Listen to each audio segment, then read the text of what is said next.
Now, Lynch says the two did not discuss any legal matters, and Bill Clinton did not ask about the investigation. The Clinton campaign has not commented. All right, let's discuss the political fallout of this meeting. Earl Ofari Hutchinson joining us now. He is a political analyst and the author of How President Trump Will Govern. Also, Gina Loudon is joining us. She is a Trump supporter, a psychology expert, and the host of America Trends with Dr.Gina, joining us from San Diego. Welcome to you both. Earl, I want to start with you. A lot of people wondering, what in the world was Bill Clinton thinking? Do you actually agree with Trump when he says that this was horrible judgment?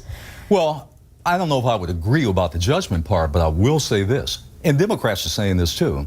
Why are you having this meeting now? See, one of the problems when you're looking at Hillary Clinton, and also Trump too, the negatives, they're very, very high. One of the things that Hillary keeps getting pounded with Trump and everyone else on the GOP side is untrustworthy. She, in fact, is very prone to cutting backroom deals. Now you got Bill talking to Loretta Lynch, at least from appearance standpoint, and also from just the optics of it. It doesn't look good. Is there anything wrong with that? Was there any manipulation, any wheeling and dealing, any backroom deals cut? No, but it's the appearances. And we got to remember, oftentimes perception trumps reality. Yeah, and you're right. I mean, adding fuel to the fire, right? Because Hillary Clinton's Achilles heel is the fact that she really struggles with being liked and her trustworthiness. Gina, I want you to bring you into the fold here. I mean, obviously, a lot of Republicans saying that this really compromises the independence of the Department of Justice. Well, a lot of Republicans and Democrats, I'm glad this has become sort of a bipartisan agreement. But, you know, we could talk about the politics all day long, Amara, but I think what is particularly sad about this is when I think about the fact that only a little over 50% of Americans actually vote in a presidential election.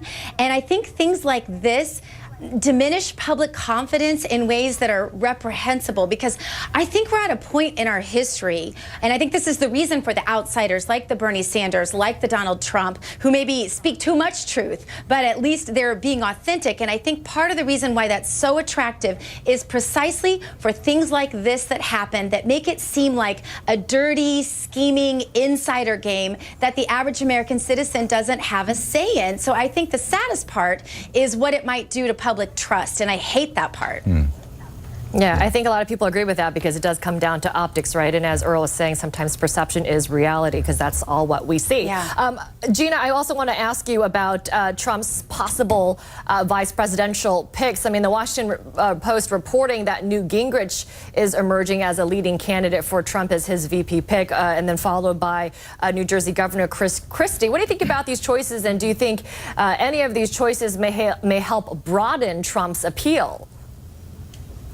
I do. I think that Newt Gingrich is probably a great option because he sort of brings that political gravitas that I think might even bring the establishment, some of the establishment who are more hesitant to trust him. I think he might even bring some of that in. But the thing about Newt is he hasn't yet really alienated conservatives, so I don't think he takes away any of Donald Trump's current support. So I think Newt would be a great choice. Chris Christie is a lot like Donald Trump in the perception, I think, of a lot of Republican voters. So I don't know that I think that he would pick him, but here's what I'll bet you, because he is the most unpredictable candidate of all time. I bet he picks his own person, and I bet we're all going to be surprised. That's just my own little prediction just from watching him so far. It won't be surprising if we are surprised, right, by a VP pick. Right. Gina, thanks for that. And to Earl, as we wrap this up, I mean, as we were just saying earlier, the unfavorable ratings of both candidates, Trump and Clinton, are extremely high. I mean, again, Clinton struggling with this trustworthiness issue, and then Trump, you know, has managed to offend many different kinds of people. You know, when I talk to my friends from outside the United States, they're asking me, what in the world is going on? Is this the best the U.S. has? Is this a choice? I mean, it looks like it's coming out to, it's not about voting for the best candidate, but the least worst. Yeah. Well, it's who's standing at the end. I think this is one of the unique elections where you have two candidates. I mean, the negatives are off the chart. There's no question about that. They're running neck and neck.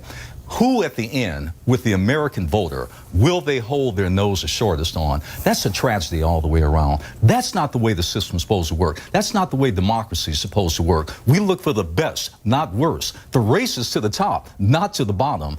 Unfortunately, we're seeing that. But at the end of the day, we still have 4 months. A lot can happen. I have cautioned people, don't jump the gun on this. Things can happen. We don't know. So at this point in time, the negatives are there, but is there a possibility to flip the card a little bit? And maybe as we start talking policy with with both candidates, we'll see some positive things emerge. Maybe we'll even see some attitudes change. You're staying very optimistic. Got to leave it there. Earl Hutchinson, appreciate your time. Gina Loudon, thank you joining us from San Diego. Thanks. We're going to end it here, American politics, and turn it over to British politics. John Voss is following the political fallout from across the pond. Hey there, John.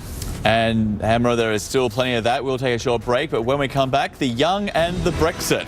What younger voters now think about the referendum and how it may have changed their future.